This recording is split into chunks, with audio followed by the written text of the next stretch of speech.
युद्ध का देवता या कहें तो लाल ग्रह या फिर मंगल ग्रह, यहाँ पर उतरना और इसे एक्सप्लोर करना किसी के लिए भी आसान नहीं रहा।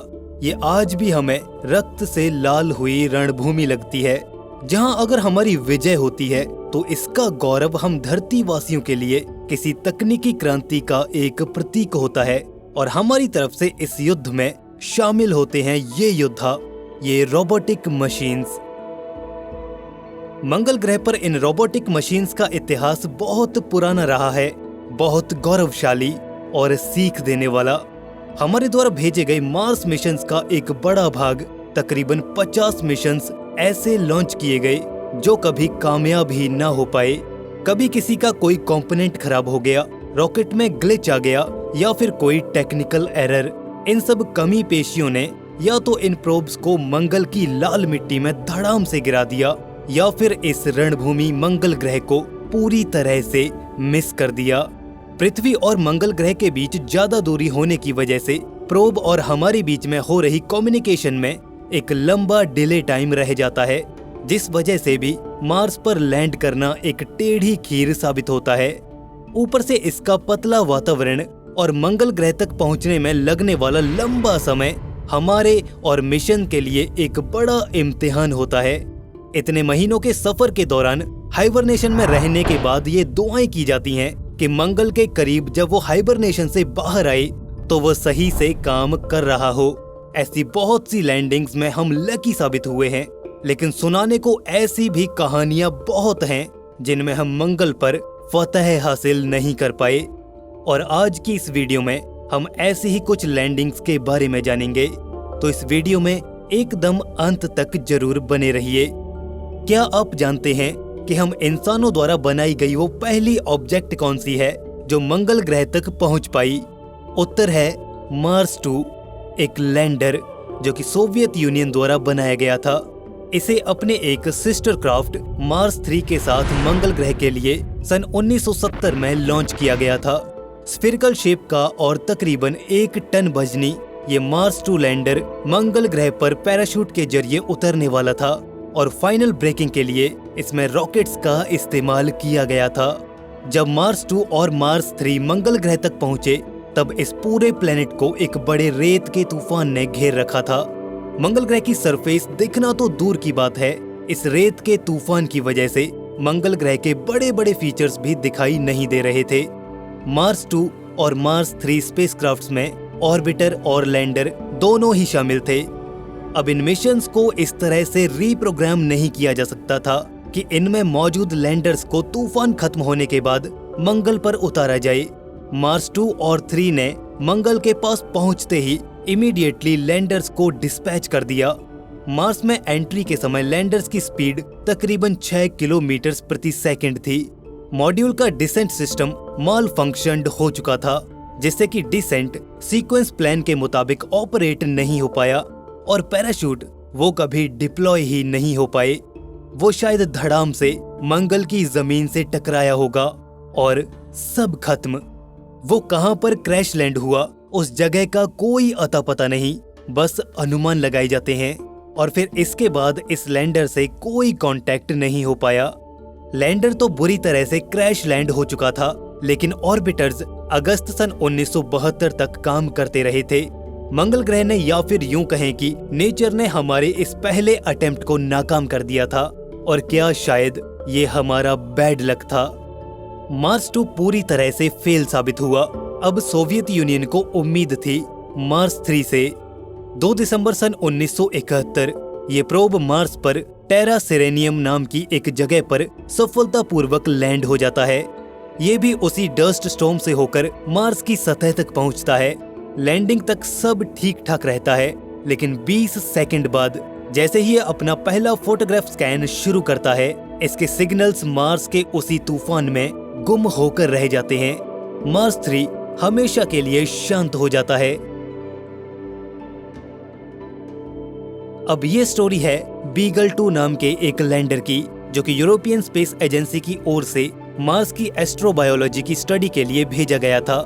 ये लैंडर मार्स के वातावरण, उसकी सरफेस और सरफेस के 1.5 मीटर नीचे तक मंगल ग्रह पर जीवन के सबूतों को जुटाने के लिए काम करने वाला था। मार्स एक्सप्रेस ऑर्बिटर के साथ इसे मंगल ग्रह तक पहुंचाया गया। शेड्यूल के मुताबिक 25 दिसंबर सन 2003 को इसे मार्स की सरफेस पर उतरना था, लेकिन इसके उतरने के बाद कोई भी कम्युनिकेशन सिग्नल प्राप्त नहीं हुआ। मंगल ग्रह के एटमॉस्फेयर में एंट्री के बाद इसे अपने पैराशूट को डिप्लॉय करना था और सतह से तकरीबन 200 मीटर ऊपर इसमें लगे बड़े बड़े एयरबैग्स को डिप्लॉय होना था ताकि लैंडर को इम्पैक्ट से बचाया जा सके। ये सारा सीक्वेंस फॉलो हुआ या नहीं, इसकी कोई भी जानकारी हमें नहीं मिल पाई और ये मिशन बस यूं ही अंधेरे में गुम होकर रह गया। बीगल 2 की ये क्रैश लैंडिंग सन 2015 तक एक बड़ी मिस्ट्री बनी रही। कुछ भी अता पता नहीं था कि ये लैंडर कहां और किस हालात में उतरा था।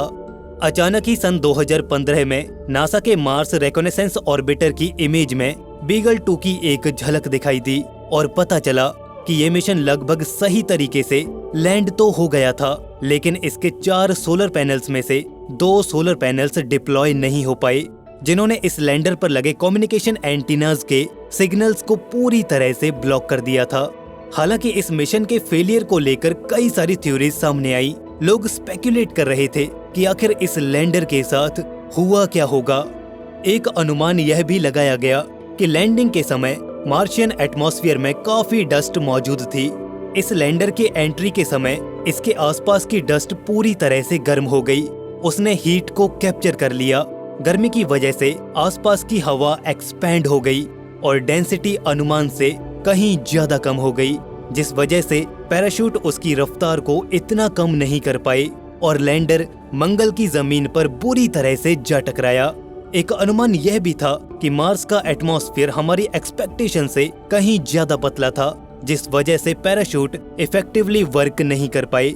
मंगल ग्रह के वातावरण में चल रही भारी उथल पुथल भी इसके क्रैश लैंड होने का एक बड़ा कारण हो सकती थी। इस तरह से एक और मिशन मंगल की जमीन में दफन होकर रह गया। मंगल तक पहुंचने और इसे एक्सप्लोर करने वाले मिशंस में फेलियर होना एक आम सी बात है। अगर सन 2010 के आंकड़े देखे जाएं, तो इस समय तक कुल 38 मिशन लॉन्च किए गए, लेकिन सिर्फ 19 मिशन ही सफल हो पाए। सक्सेस रेट महज 50%। और इसी वजह से इन फेलियर्स को अक्सर मार्स कर्स के नाम से भी जाना जाता है, यानी मंगल ग्रह का श्राप। मंगल तक पहुंचने की इस होड़ में सिर्फ ब्रिटिश और रशियंस ही नहीं थे जो फेल साबित हुए, बल्कि एक बड़ा नाम नासा भी अब इसमें जुड़ चुका था। जनवरी सन 1999 में नासा ने मार्स पोलर लैंडर लॉन्च किया, जो कि मार्स के साउथ पोल की जमीन और क्लाइमेट को स्टडी करने के लिए डिजाइन किया गया था। 3 दिसंबर सन 1999 को ये मार्स के एटमॉस्फेयर में एंट्री करता है, लेकिन इसके बाद इसका कोई सिग्नल नहीं मिलता। ये लैंडर भी क्रैश लैंड हो जाता है। $165 मिलियन का ये मिशन एक ही झटके में खत्म हो चुका था। उस समय मार्स को ऑर्बिट कर रहे मार्स ग्लोबल सर्वेयर की मदद से इसे ढूंढने की कोशिश की जाती है। एक ऑब्जेक्ट तो दिखाई देती है जो बिल्कुल मार्स पोलर लैंडर की तरह लग रही थी, लेकिन बाद में मार्स रिकॉनेसेंस ऑर्बिटर की इमेजेस ने वो गलत फहमी दूर कर दी। मार्स पोलर लैंडर कभी खोजा ही ना जा सका। इस मिशन के अंतिम पड़ाव पर जाकर कम्युनिकेशन लॉस कैसे हुआ, ये पहेली आज भी एक रहस्य बनी हुई है। हालांकि रिव्यू बोर्ड ने कंक्लूजन ये निकाला कि सॉफ्टवेयर में एरर की वजह से जब लैंडर की लेग्स डिप्लॉय हो रही थीं, तब उनकी वाइब्रेशंस को गलत आइडेंटिफाई कर लिया गया था, जिस वजह से नीचे उतरने से पहले ही लगभग 40 मीटर ऊपर ही लैंडर के डिसेंट इंजन पूरी तरह से शट डाउन हो गए थे।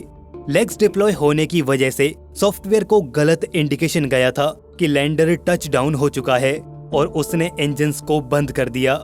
वैसे मार्स पोलर लैंडर के लिए पृथ्वी से कम्युनिकेशन को आसान बनाने के लिए मार्स क्लाइमेट ऑर्बिटर को रिले के तौर पर चुना गया था, यानी कि लैंडर को पहले अपना डेटा मार्स क्लाइमेट ऑर्बिटर को भेजना था और फिर ये ऑर्बिटर उस डेटा को पृथ्वी तक पहुंचा देता। लेकिन मंगल ग्रह के श्राप से ये भी न बच पाया। 23 सितंबर सन 1999 को मंगल के ऑर्बिट में प्रवेश के दौरान ही इसका संपर्क हमसे हमेशा के लिए टूट गया और इसके तकरीबन 2.5 महीने बाद मार्स पोलर लैंडर भी हमसे विदा ले लेता है। इन फेलियर्स के लिए इनएडिक्वेट फंडिंग और घटिया मैनेजमेंट को जिम्मेदार ठहराया जाता है। इन मिशंस की फंडिंग्स जरूरत से 30% कम थीं। लेकिन चाहे जो भी हो, मार्स के उस कब्रिस्तान में अभी और भी मिशंस धूल चाटने वाले हैं, जिनकी बात हम नेक्स्ट वीडियो में करने वाले हैं। वैसे दोस्तों, आपको क्या लगता है, क्या हमारी मार्स पर जाने की ये जिद रंग ला पाएगी या फिर ये इतिहास के पन्नों में सिर्फ मिशंस तक ही सिमट कर रह जाएंगी? हमें अपने विचार कमेंट सेक्शन में जरूर बताएं। दोस्तों, अगर वीडियो पसंद आया तो वीडियो को लाइक और दोस्तों के साथ शेयर जरूर कर दें। ऐसे ही और इन्फॉर्मेटिव वीडियोस के लिए चैनल को भी सब्सक्राइब जरूर से कर लें और बेल नोटिफिकेशन ऑन जरूर कर लीजिए, ताकि आपको वीडियोस की अपडेट्स मिलती रहें। तो दोस्तों, मिलते हैं ऐसे ही एक और नए इन्फॉर्मेटिव वीडियो के साथ। तब तक के लिए स्टे क्यूरियस, बी हैप्पी। नमस्कार।